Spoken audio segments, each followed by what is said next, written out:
नमस्कार।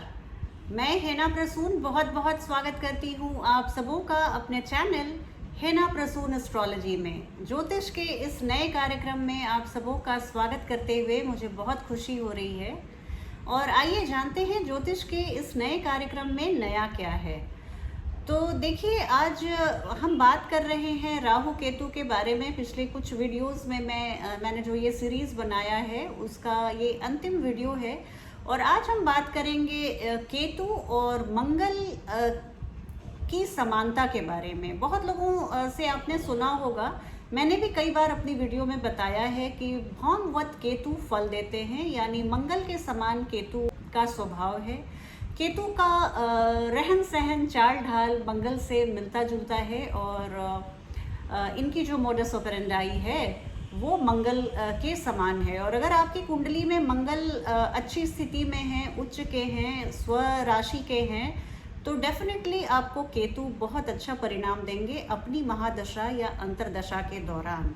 ये भी डिपेंड करता है कि अगर मंगल के लग्न में आपने जन्म लिया है या मंगल जहाँ पर उच्च के होते हैं, यानी मेष, वृश्चिक और मकर राशि में, मकर लग्न में आपने जन्म लिया है, तो आपके जब आपकी अंतरदशा या महादशा केतु की आएगी तो डेफिनेटली आपको बहुत अच्छे परिणाम मिलेंगे, बशर्ते केतु अच्छे भाव में हो और शुभ ग्रहों की दृष्टि पड़ जाए तो फिर क्या कहने। यहाँ आपको सनद रहे कि षष्ठम, अष्टम और द्वादश भाव में राहु केतु बहुत अच्छा परिणाम देते हैं। और इस तरह की अगर आप में स्थिति है तो आप मुझे कमेंट बॉक्स में ज़रूर बताइए।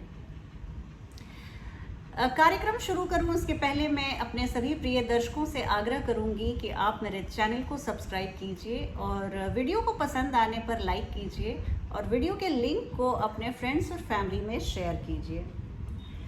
मंगल और केतु में क्या समानता है और क्या भिन्नता है, इसके बारे में जानने के पहले मैं मंगल के बारे में आपको दो बातें बताना चाहूँगी कि मंगल को हम रॉ एनर्जी के रूप में जानते हैं। बहुत उत्साह, मनोबल से भरा हुआ ये मंगल ग्रह है और ये जातक को बहुत उत्साही बनाता है। मनोबल उसका हमेशा ऊंचा रखता है। इस तरह से वो हमेशा एक एक्सप्लोर करने की उसकी टेंडेंसी होती है, चीज़ों में ढूंढना, एक उत्साह से परिपूर्ण होकर किसी चीज़ में डूब जाना, एक्सप्लोर करना, उसके बारे में शोध करना। हालांकि शोध करना शनि को बहुत पसंद है और ये रिसर्च वर्क को हम सैटर्न से जोड़ के देखते हैं। लेकिन मार्स अपनी एनर्जी, अपने उत्साह और ऊर्जा से हमेशा एक्टिव रहना चाहता है, जीवन में बहुत कुछ हासिल करना चाहता है।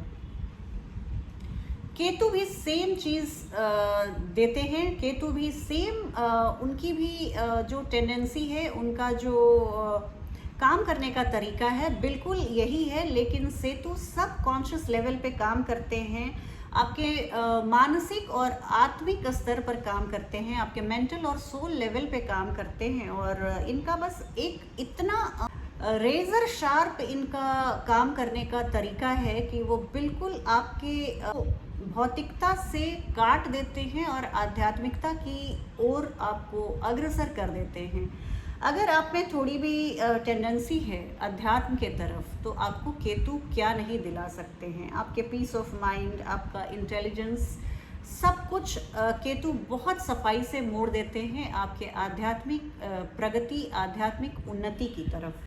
मंत्र, तंत्र, आराधना, साधना, मेडिटेशन, योगा, इन सब में इंटरेस्ट लेते हैं, आपकी रुचि है, तो केतु आपके लिए बहुत शुभ फल प्रदायक ग्रह हो सकते हैं।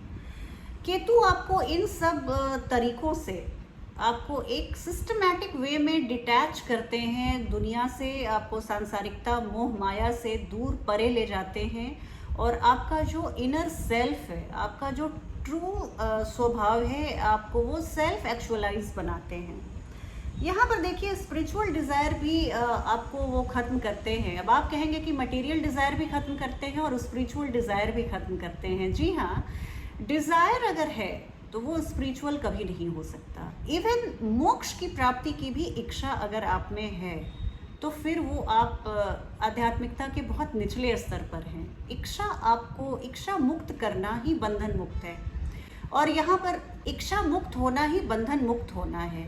एक होता है होलियर देन दाऊ, भी स्पिरिचुअल अपनी नज़र में अगर प्रगति कर लेते हैं, अपनी नज़र में, दुनिया की नज़र में नहीं, तो हम होलियर देन दाऊ समझने लगते हैं। उस तरह की फीलिंग से हम ग्रसित हो जाते हैं और हमारा अहम एकदम चारों खाने लाउड स्पीकर से ज़ोर ज़ोर से बोलना शुरू कर देता है कि भाई मैं तो तुम सबों से बेहतर हूँ, मैं तो 108 बार हनुमान चालीसा पढ़ लेती हूँ, मैं तो इतना सारा यज्ञ करती हूँ, हवन करती हूँ, इतना दान करती हूँ, इतना धर्म करती हूँ। ये सब क्या है? ये सब हमारा ही अहम है, हमारा ही ईगो बोल रहा है। तो अगर केतु को आपने सही तरह से समझ लिया, आपने स्क्रिप्चर्स को सही तरह से समझ लिया, अपने आध्यात्म को सही तरह से समझ लिया, अपने गीता का सार सही तरह से समझ लिया, तो आपको केतु आपके इनर सेल्फ की ओर लेकर जाता है, बहुत तेज़ी से आपकी आध्यात्मिक उन्नति कराता है और आपको इन सारे बंधनों से मुक्त करके,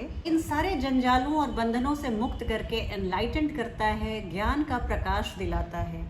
यहाँ पर मैं ये भी बोलूँगी कि केतु आपको उस भाव से बहुत सारी डिससेटिस्फैक्शन देकर, आपको विरक्ति लाकर जीवन में बहुत आगे ले जाने की क्षमता रखता है।